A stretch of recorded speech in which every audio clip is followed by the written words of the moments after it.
ሄይ ተማሪዎች ዛሬ በግሬድ 11 ፓርት 2 ተመልሰናል። ኦኬ ባዮሎጂ እንደ ቴክኖሎጂ ከሚለው ተነስተን እናያለን።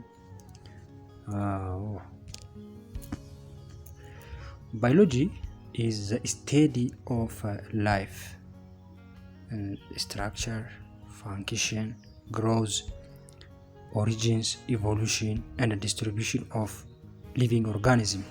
ባዮሎጂ ማለት ያው ስለ ላይፍ ያጠናል።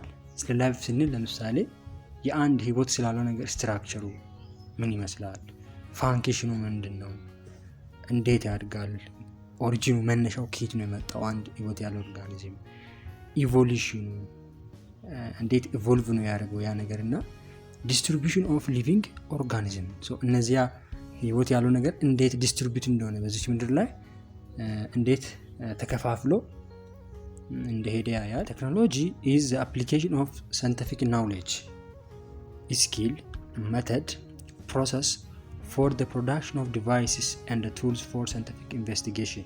ቴክኖሎጂ ማለት የሳይንሳዊ እውቀቶች አፕላይ ማድረግ ነው። ስኪሎችን፣ ሳይንሳዊ ስኪሎችን፣ ሜተዶች፣ ዘዴዎችን እና ሂደቶችን ምን ለማምረት the production of a device የሆነ አንድ ዲቫይስ ለማምረት ሳይንሳዊ የሆኑ እውቀቶችን መጠቀም ነው እና tools for scientific investigation ለተለያዩ ለሳይንሳዊ ምርምሮች የሚያግዙንን ቱሎች ፕሮዲዩስ ማድረግ ነው ማለት ነው ቴክኖሎጂ። so the blend of biology and technology forms biotechnology። እነዚህ ሁለቱ ባዮሎጂ እና ቴክኖሎጂ አንድ ላይ በመጣመር ባዮቴክኖሎጂ የሚለውን ስም ይሰጣሉ። which is a technology that utilizes biological systems to develop useful products። ይሄ ባዮቴክኖሎጂ ማለት ራሱን የቻለ አንድ የባዮሎጂ ዘርፍ ቴክኖሎጂን ያካተተ ሲሆን ምን ይጠቀማል? ባዮሎጂካል የሆኑ ሂደቶችን በመጠቀም ምን ዴቨሎፕ ለማድረግ ጠቃሚ የሆኑ ፕሮዳክቶችን ዩዝፉል የሆኑ ፕሮዳክቶችን ለማምረት የሚጠቅመን ነው። ባዮቴክኖሎጂ is the integration of natural and engineering sciences to achieve the application of organisms, cells, parts, molecular analogues for services and products። እና ለምሳሌ እዚህ ጋር ምንድነው ያለው ይሄ ባዮቴክኖሎጂ የሚባለው the integration of natural and engineering የተፈጥሮና የኢንጂነሪንግ ሳይንስ ጥምረት ነው። የተፈጥሮና የኢንጂነሪንግ ሳይንስ ጥምረት ነው። ለምን ምን ለመስራት ምንም በመጠቀም ኦርጋኒዝሞችን በመጠቀም ሴሎችን በመጠቀም የሴሎችን የኦርጋኒዝሞችን ፓርት በመጠቀም እና እነዚህ ሞለኪውል የሆኑ ነገሮችን በመጠቀም የተለያዩ አይነት ፕሮዳክቶችን ሰርቪሶችን ለመስራት ለምሳሌ እዚህ ከታች አድርጎታል። ለምሳሌ እዚህ ኤግዛምፕልና people use yeasts to produce bread and beer እና ሰዎች ዳቦና ቢራ ለማምረት ወይም ለመስራት ምን ይጠቀማሉ? ይስትን ይጠቀማሉ። እዚህ ማየት ይቻላል ማለት ነው።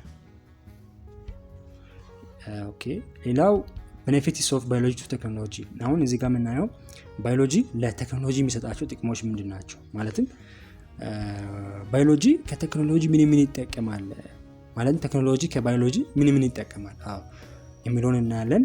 there are many benefits of biology to technology እና ይሄ ባዮሎጂ ለቴክኖሎጂ ብዙ ጥቅም ይሰጣል። biology is a source of material that enables us to imitate, design, adapt, develop modern technologies and solve complex human problems። እና ባዮሎጂ ለቴክኖሎጂ እንደ ሶርስ ኦፍ ማቴሪያል ሆኖ ነው የሚያገለግለው እና ምን እንዲያደርጉት ለምሳሌ ኢሚቴት ያደርጋሉ። በባለፈው ክላሳችን አይተናል። አብዛኛውን ነገር ከተፈጥሮ ነው ኢሚቴት የሚደረገው። ስለዚህ ባዮሎጂ ቴክኖሎጂ ኢሚቴት በማድረግ ለምሳሌ አውሮፕላን አብዛኛውን ጊዜ ከወፎች በማየት ነው የሰሩት። አውሮፕላን ኢዝ ቴክኖሎጂ ነው። እነዚህ ደግሞ ወፎች ምንድናቸው? ናቸው ባዮሎጂ ናቸው። ኢሚቴት እንድናደርግ ነው ባዮሎጂ የሚጠቅመው። ሌላ ዲዛይን እንድናደርግ የተለያዩ ዲዛይኖችን ከተፈጥሮ ነው የምንኮርጀው ወይም ከናቹራል ኦር ከባዮሎጂ ማለት ይቻላል አዳፕት እንድናደርግ እና ዴቨሎፕ modern technology and solve complex human problems። ስለዚህ የተለያዩ አይነት ዘመናዊ የሆኑ ቴክኖሎጂዎች ከባዮሎጂ ነው የሚኮረጁት። ደግሞ ምን ሶልቭ ለማድረግ እነዚህ ከባባድ የሆኑ የሰው ችግሮችን ለመፍታት ይጠቅማሉ እነዚህ ነገሮች ማለት ነው። እና the diversity of nature stimulates the development of new technology። ምንድነው እዚህ ጋር ይሄ የኔቸር መብዛቱ ዳይቨርስ መሆኑ በብዛት መገኘቱ ምን አድርጓል? አዳዲስ ቴክኖሎጂዎች እንዲመጡ ስቲሙሌት በመሆን አገልግሏል፣ አነቃቅቷል ማለት ነው። የተለያዩ አይነት ቴክኖሎጂዎች እንዲፈጠሩ scientists and engineers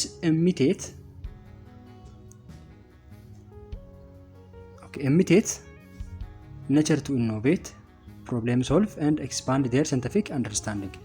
ሳይንቲስቶች እና ኢንጂነሮች ከተፈጥሮ ኢሚቴት የሚያደርጉት to innovate የሆነ ነገር ለመፍጠር ነው፣ ቴክኖሎጂ የሚመስል ነገር፣ problem solve ችግሮችን ለመፍታት፣ expand their scientific understanding እና ሳይንሳዊ የሆነ እውቀታቸውን ለማሳደግም ነው። Here are just a few examples of benefits of biology to technology።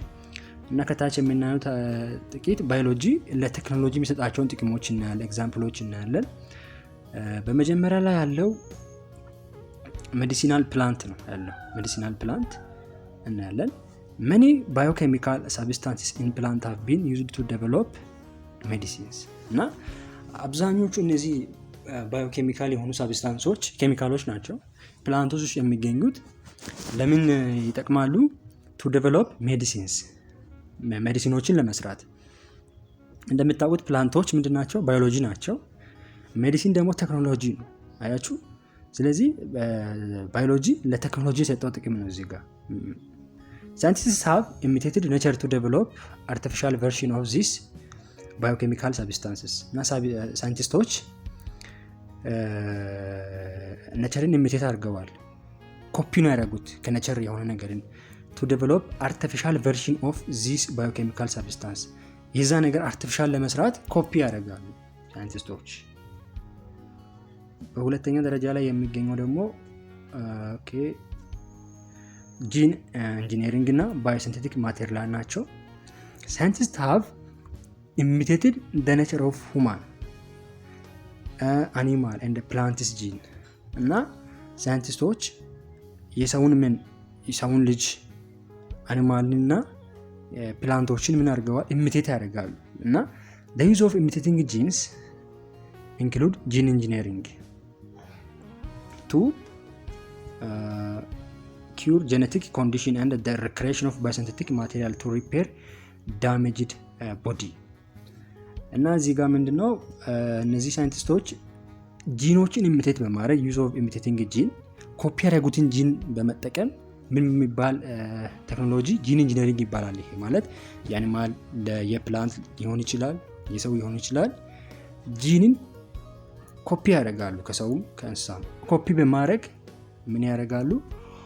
to cure genetic condition ከጂን ጋር የተያዙ ሁኔታዎችን ለመፈወስ እና creation of biosynthetic material to repair damaged body tissue የሆነ ባዮሲንቴቲክ የሆኑ ማቴሪያሎችን በመስራት ሪፔር ዳሜጅድ የሆነውን ቲሹ ወይም ሴል ሪፔር ለማድረግ ኮፒ ያደረጉትን ያንን ነገር ከተፈጥሮ ኮፒ ያደረጉትን መልሰው ተፈጥሮን ለማከም ይጠቀሙታል አብዛኛውን ጊዜ እነዚህ ኢንጂነሪንጎች እና ያው ባዮሎጂስቶች ማለት ነው። ቢልዲንግ ዲዛይን በሶስተኛ ደረጃ የምናየው ኢንጂነርስ have imitated the mound architecture of termites and design of buildings with chimney which have constant temperature and humidity። እና ኢንጂነሮች ምን ኢሚቴት አድርገዋል? የማውንድ አርኪቴክቸር ኦፍ ተርማይት ይሄ ሚስት የሚሰራው ቤት ከዛ ነው ኢሚቴት ያደረጉት። እንግዲህ ይሄ ማውንድ አርኪቴክቸር ባዮሎጂ ነው። እነዚህ ሳይንቲስቶች ወይም ኢንጂነሮች ከዛ ኢሚቴት ነው ያደረጉት ከተፈጥሮ። ምን ዲዛይን ለማድረግ ዲዛይን ቢልዲንግ ምን አይነት ቢልዲንግ ነው? ይሄ ቺመኒ ያለው ይሄ የጢስ ማውጫ ያለው ቤት ኮንስታንት የሆነ ቴምፐሬቸር እና ሁሚዲቲ ያለውን ቤት ለመስራት ከተፈጥሮ ወይም ከባዮሎጂ ኮፒ አድርገዋል። ይሄ ያው እንግዲህ ቢልዲንግ ዲዛይን ወይም ያ የተሰራው ቤት ቴክኖሎጂ ነው። ሶ ኬክ ነው ኮፒ የተደረገው ኮማንድ አርኪቴክቸር ይሄ ምንድነው እንትን ነው ባዮሎጂ ነው ይሄ። ስለዚህ ይሄ ባዮሎጂ ለቴክኖሎጂ የሰጠው ጥቅም ነው ማለት ነው፣ ኢምፖርታንት ነው። ቡሌት ትሬን ዲዛይን ደግሞ ይሄ the noses or front of bullet train ይሄ እንደ ጥይት አይነት ባቡር ነው። እዚህ ጋር አለ፣ እዚህ ጋር ይሄው እቺን ወፍ ይመስላል። አሁን እዚህ ጋር ስታዩ ከዚህ ወፍ ኮፒ የተደረገ ነው ይሄ ባቡር። እና ይሄ ባቡር ምንድነው the front nose ይሄ የፊት ለፊት ላይ ያለው አፍንጫቸው ይመሳሰላል of bullet train have been designed by engineers imitating the shape of beaks of kingfisher when they dive into water። ይሄ ኪንግፊሽ የሚባል ወፍ ነው። ከሱ ኮፒ በማድረግ ነው ይሄንን ቴክኖሎጂ ወይም ይሄንን ባቡር የሰሩት ማለት ነው። ወደ ውሃ ዳይቭ በሚያደርግበት ጊዜ እንደዚህ ሆኖ ነው የሚገባው ይሄ ወፍ። ከዛ ኢሚቴት በማድረግ ነው የሰሩት ይሄንን ነገር።